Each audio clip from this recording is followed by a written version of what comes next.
मनरेगा कानून खत्म किए जाने के खिलाफ कांग्रेसियों ने गांधी प्रतिमा पर किया भूख हड़ताल। पूंजीपतियों को फायदा पहुंचाने के लिए मनरेगा कानून को मोदी सरकार ने किया समाप्त। राजेश तिवारी, जौनपुर।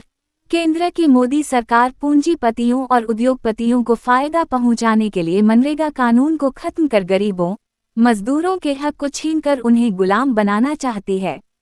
उक्त बातें कांग्रेस पार्टी के राष्ट्रीय सचिव राजेश तिवारी ने मनरेगा बचाओ संग्राम के तहत महात्मा गांधी की प्रतिमा पर जिला कांग्रेस कमेटी जौनपुर के अध्यक्ष डॉ प्रमोद कुमार सिंह की अध्यक्षता में सोमवार को आयोजित एक दिवसीय भूख हड़ताल में बतौर मुख्य अतिथि के रूप में कहा।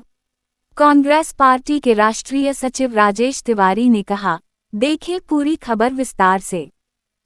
ऑल इंडिया कांग्रेस कमेटी ने पूरे देशव्यापी मनरेगा बचाओ अभियान जो है वो प्रारंभ किया है। 10 जनवरी से ये हमारा अभियान प्रारंभ है, जो 29 फरवरी तक जो है अभियान चलेगा।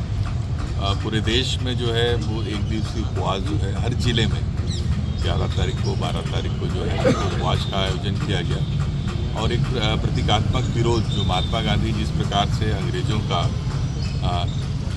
अहिंसात्मक तरीके से उपवास करके विरोध करते थे, उसी मार्ग पे चलते हुए कांग्रेस के लोग भी आज यहाँ पे जौनपुर में एक दिवसीय उपवास का आयोजन यहाँ पे रखा गया और इसके माध्यम से जो है केंद्र सरकार से हम मांग कर रहे हैं कि जो पुराने मनरेगा का जो कानून था उसको वापस किया जाए।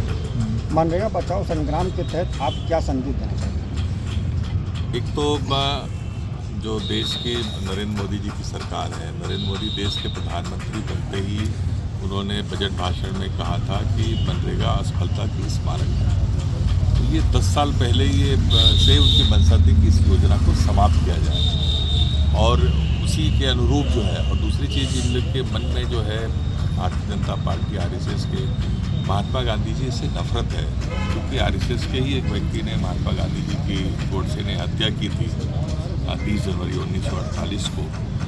और वही एक मंशा जो है कि उनके नाम को भी यहाँ से हटाने के लिए जो इन्होंने काम जो किया है और उसका आड़ लिया है भगवान का। जब महात्मा गांधी की हत्या की तो उनके मुँह से राम शब्द निकला और उसी की जो परिकल्पना थी कि महात्मा गांधी जी का नाम रखने के पीछे कारण ये है कि ग्राम स्वराज जो महात्मा गांधी चाहते थे कि गाँव में स्वराज हो, राम राज की स्थापना होनी चाहिए। और इसीलिए उन मजदूरों को जो पलायन करते थे, ये 100 दिन की रोजगार की गारंटी कांग्रेस पार्टी ने दिया था और अगर 100 दिन उनको रोजगार नहीं मिलता तो राज्य सरकार की जिम्मेदारी थी कि उनको भत्ता प्रदान करे। लेकिन अफसोस है कि 35 वर्षों से उत्तर प्रदेश में अन्य पार्टियों की सरकार रही, कांग्रेस की सरकार नहीं रही। और जो दूसरी चीज़ ये है, इसके पीछे मंशा ये भी है कि जो राज्य सरकारें 10% राशि भी जो है इस योजना में नहीं दे पा रही है, 100 दिन का रोज़गार वो नहीं दे पा रहे हैं, तो आखिर 125 दिन का रोज़गार कैसे देंगे?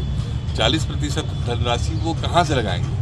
तो अपने आप ये योजना जो है वो समाप्त हो जाएगी, जो रोज़गार की जो गारंटी है वो समाप्त हो जाएगी। दूसरी जो सबसे बड़ी बात जो पंचायतों के अधिकार को छीनने का, ये दिल्ली स्तर पे जो है इसकी योजना बनेगी। वहाँ से वो तय होगा कि किस पंचायत में कौन सा काम है। तो ग्राम स्वराज की कल्पना ही समाप्त होगी।